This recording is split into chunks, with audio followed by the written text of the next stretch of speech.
Look at the Torah, Parshas Tzav, page 28.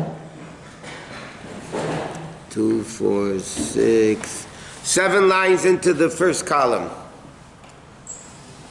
Okay. Now the Rebbe is explaining that normally in the regular Hishtalshalis, Malchus has 2 levels. The Malchus, which is in Atzilus, is called Yam, which gathers within it all the higher levels and conceals it.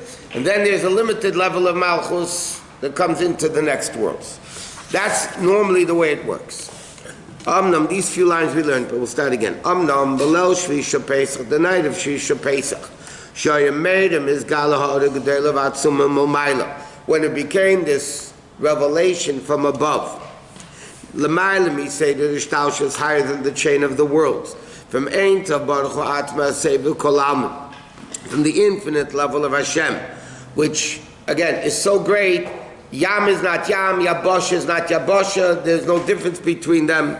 Shatzilus Vasiyah Shavin Mamish Lefana, the highest level of Atzilus and the lowest level of Asiyah is all the same. Shecha Ka'era Mamish, light, dark, it's all exactly the same thing.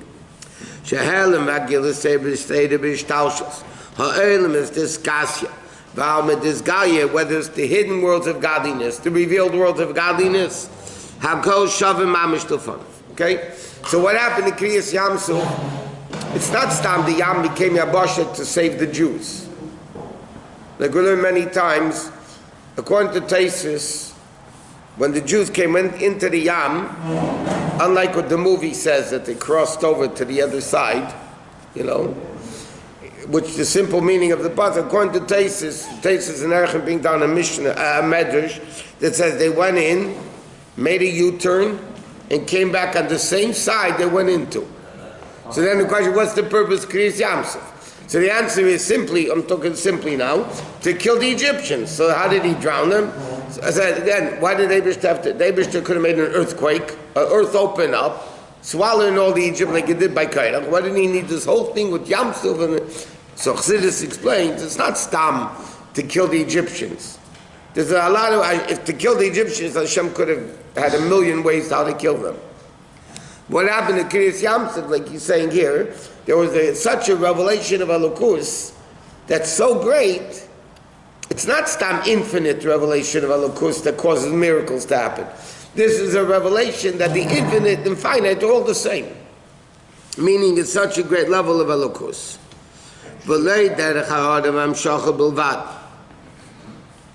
No, I'm sorry, I skipped a line. That what happened was, Yam, again, not like we were discussing yesterday, not that darkness light dispels darkness. The revelation was that darkness became light.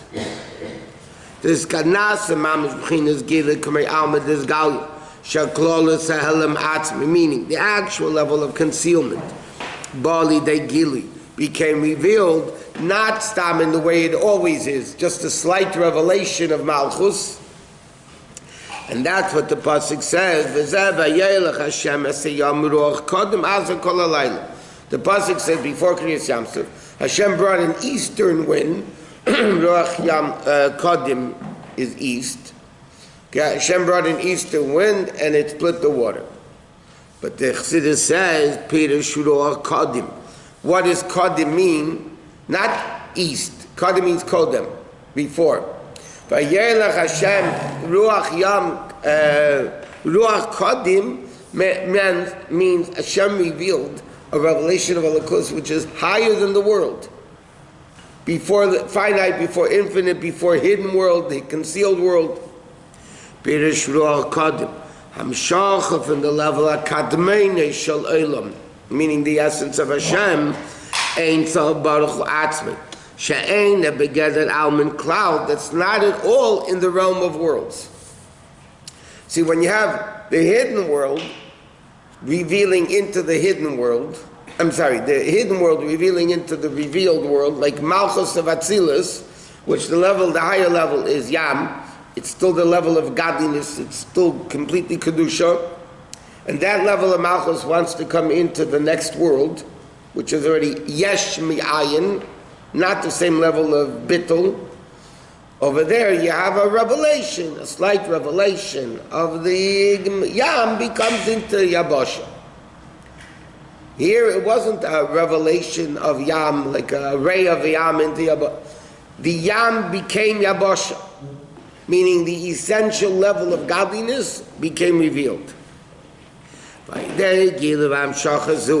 To this, what happened by Yosef, the Yam became dry, meaning the concealed worlds of godliness became Yabasha, which is meaning Yabasha, meaning that you see everything on the dry land. What? Once the Yam becomes Yabasha, can it become Yam back again? That's what happened. What happened after Kriyas Yamsuf? That Shem took back.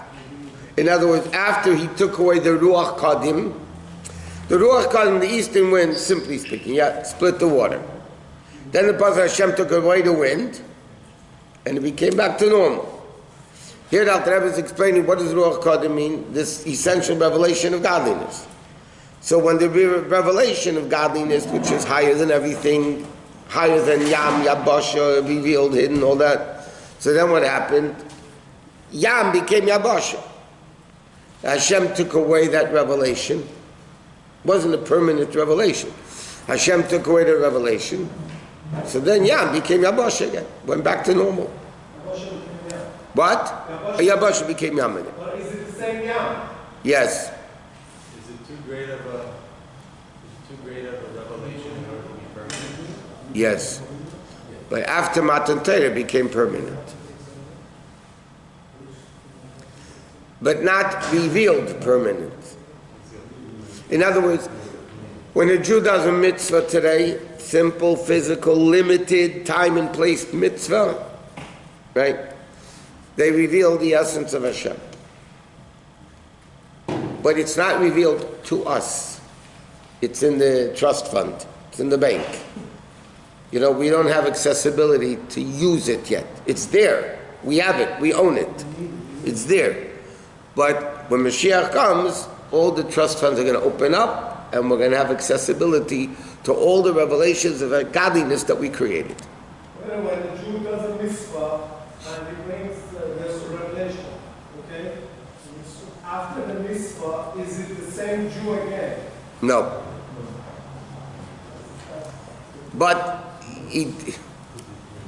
outwardly, it looks like the same Jew because it's not tangible yet. It's not tangible. Like we learned many times. Did you ever see the day after Yom Kippur the Jew is a new person? Or is the same old guy? Does that mean Yom Kippur was worthless? A waste of time? A waste of a fast? No, on Yom Kippur you meant it. And therefore Yom Kippur you're forgiven. You're forgiven, Tak on Yom Kippur. We have a Yetzirah, so let's say Yom Kippur, we're back to normal. I don't know if anybody ever, mamish, after Yom Kippur became a new person completely. That doesn't mean that Yom Kippur wasn't real. Why can't we feel it? Because the world is not worthy yet of it until Mashiach's coming. In other words, we are now creating the funds for retirement, so to speak. We are doing all the Aveda to bring this Gilui of Elokus. But until Mashiach comes, that's what Mashiach means. Dira betachtenim. What does Dira mean? Chassidus explains, why is it called Dira, a dwelling place? Because when a person is at home, that's who the real person is. In the street, you eat accordingly, dress accordingly, speak accordingly, walk accordingly, because there's social pressure. The real person is the way they behave at home. So when you speak about Dira betachtem, Hashem, again, these days we're learning Yochas Deus, Hashem doesn't have a body. What does it mean that Dira Hashem has a home? What do you mean home? What it means is that just like at a home, a person is the real person. You know, in life there are many people that in business are mamzerim. At home, they're very nice people. Some people are mamzerim at home and nice in the world when they go out. Yeah, that's rare. To be good in both is rare. But there are people that are good in one or two. Now, which one is shows on a better person? The person that's nice at home and the mamzer in business, so to speak, is a better person than a guy who's a mamzer at home and a nice guy in business. Because that's all facade, that's all fake. It's not real. It's a show. The real person is Dira B'Tachtonim. So, when Mashiach comes, which is the ultimate purpose of creation, so we are now laying the foundation of bringing Elokus, the essence of Elokus, down, except we don't see it. It's in the bank, it's in the trust fund, but we're accomplishing it now. And then Mashiach comes, it's going to be revealed. That's the ultimate purpose of creation. That the essence of Hashem should be revealed down here. So Kriyas Yamsuf still wasn't the level of Matan Torah. Matan Torah still wasn't the level of Mashiach. Still wasn't the level of Mashiach. But these are stages in the process to come, and the Beis HaMikdash got in the middle, and the second Beis HaMikdash, there's a whole process we could learn. When we do a mitzvah, it changes our emotion, it changes our speech, thought, actually, it has an effect. As a matter of fact, our Torah is not what they... Okay, the first minyan, or those that were here at the end of the first minyan, what did the Rabbi write in Ayem Yem? That the Alabez Chassidus was that what you're not allowed to, you're not allowed to. And what you are allowed to, you don't need. Right? That was. And how long did the Chassidim work on that? 4 years to internalize it. And then they were able to go into Yechidus. Not say, hi Rabbi, I'm here. You know. These guys worked 4 years, 10 years, 20 years before they went into a Rebbe for Yechidus. I'm talking about the Rebbe's Chassidim. Yeah? They would work for years. Okay? Yeah, it's a nice word. Okay? What you're allowed to, you're not allowed. To internalize that it becomes one with you, not talk, speech, fake, show, sloganizing, that it becomes a part of your existence, that what you're not allowed to, you're not allowed to, and even what you're allowed to, you don't need, that takes time to internalize it. When a Jew does a mitzvah, to be able to feel that level, you need to internalize the mitzvah, that the mitzvah becomes me. That's Aveda. So that's not putting on tefillin and doing a mitzvah. Yeah, it's great. You know, the physical mitzvah connects it to Hashem. But if you're talking about feeling it, feeling the Kedusha of the mitzvah, it has to be pnimius. Chitonius is all show. What? Isn't that like the whole point of the Tanya is that your pnimiut is aligned with everything else that you're doing every single moment of time, not just like the Avis, Avram, Yitzchok, and Yaakov, that's why the Medrash calls him Merkava, Rashi quotes it in Chumash, because the horse is completely bottled to the rider. So by the Avis, 24/7, for 175, 180, 147, the three Avis, or Tzaddikim, great Tzaddikim, and every generation. Yeah, they are completely bottled. Any movement they make is where Hashem is leading them to go. So is our group, so to speak, course for Neshama? Is it course? Course is an understatement. Is our horse. Is our body Horse, alienated. horse for our Neshama? Yeah. Would that be The problem is sometimes the horse is a rebellious horse. Not sometimes. It's always a rebellious horse. Sometimes you got to tame it. There's no concept that the body needs to be tamed. How do you tame a horse? You have to get used to this, and again, and again, and again, and again, for 120 years. But for the most part, we are dealing with an insurmountable challenge. No. The whole chiddush is that midas habein and midas kol adam, v'achre kol adam yimshe shechol adam b'chol eis v'chol shal yochol liyas beinani. Every person could be a beinani. Why is it very simple, logical to be a Beinani? Because if Hashem commands us to do a mitzvah, Hashem commands us to do a mitzvah. The Gemara says the expression, and Rabbi Yosef. Avodah Zarah says Hashem doesn't demand from a person more than the person could do. Now, it would be pretty ridiculous for a parent to ask a child to do something they're not feasibly able to do and then smack them when they don't do it. Here's a simple example. If a kid's a baby and you're going to tell your kid, tie your shoe. They never learned how to tie the shoe. They don't know how to, they can't tie the shoe at this age, yeah? So you're going to tell them, I want you to tie the shoe, and then if you don't, I'm going to smack you in the face. Well, I mean, it's an idiotic parent, right? You can't demand from a person, a child or a person, a teacher who demands from the students in first grade to do college level, even though today it's probably the same thing anyway, the college level work is a moron.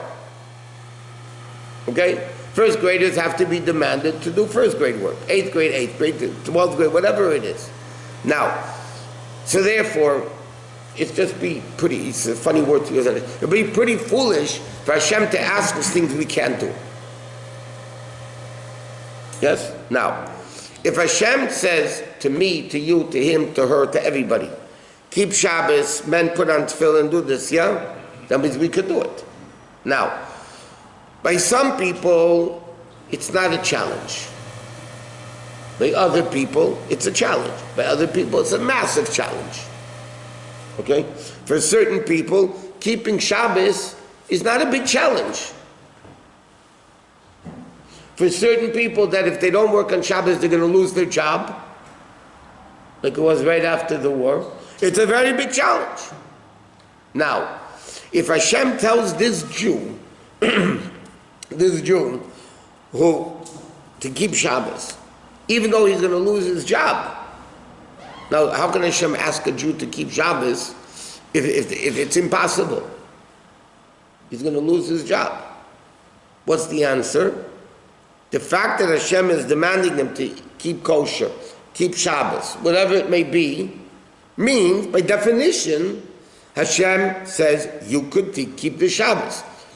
For you, it's very difficult. On the contrary, you are given the powers from Hashem said, for me, to be able to do it. Otherwise, Hashem couldn't ask such a Jew to keep Shabbos. Now, did Hashem ask this Jew to keep Shabbos? Yes, every Jew has to keep Shabbos. For this Jew, it's easy, and the Jews is. So you can't compare the reward, so to speak, the connection with Hashem that you have with a challenge. Every person in their life has certain things that are challenges for them, and for others it's not a challenge. Yes. Okay. Does that mean that the person can't do it? No, because the fact that Hashem commands us to do it means we could do it. So you can't come along, it's an impossible challenge. It's not impossible. We might think it's impossible. But the fact that Hashem says to do it means we could do it. They say you have to work on that unless you change your job. You know, and I mentioned this many times. I saw it myself, and I heard it from a lot of people. There is, when Jews we spoke about it, Shabbat, for bringing. There were Jews, after the war, the Europeans came after the war to America. Yeah. And they were looking for jobs, right? Whatever the job was.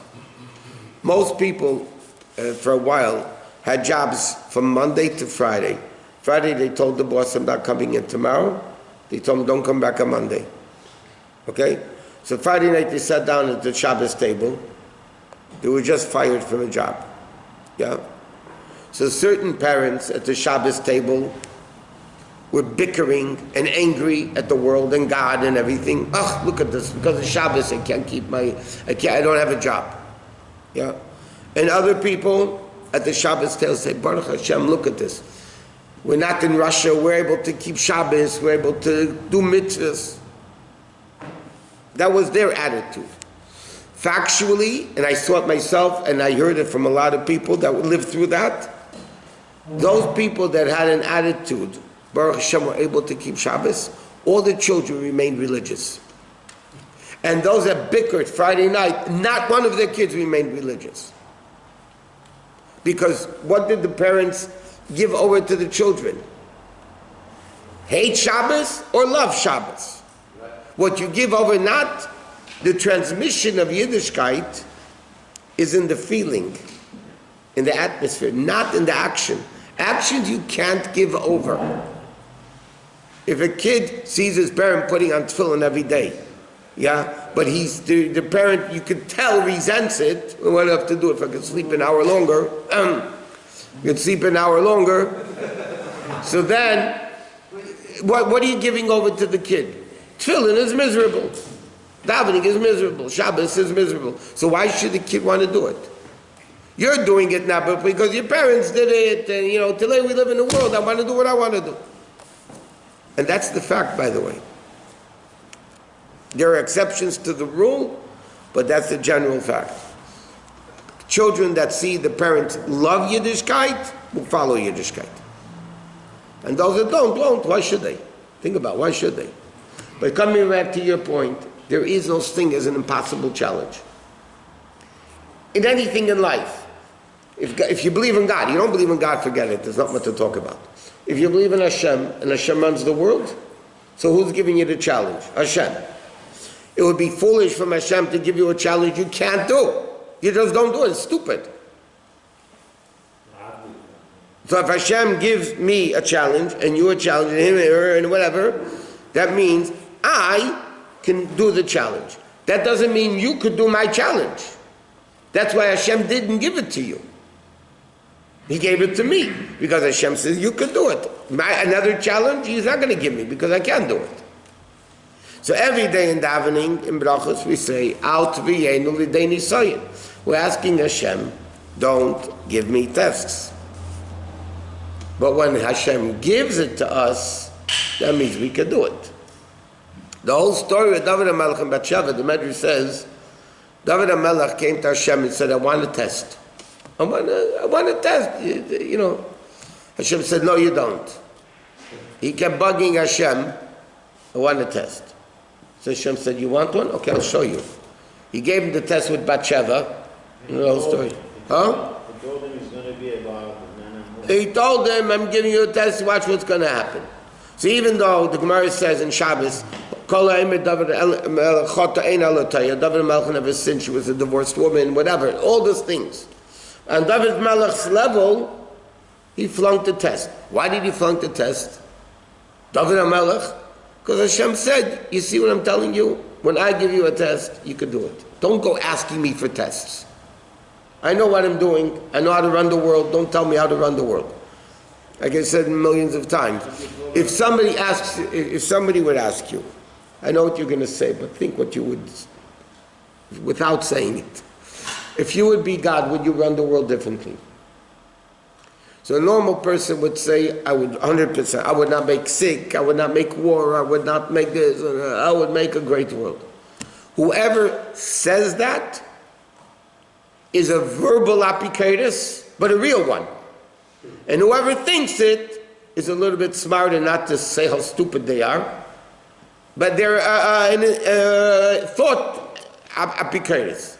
Whoever thinks that if I would be God, I would run the world a different way, is a total non-believer in God.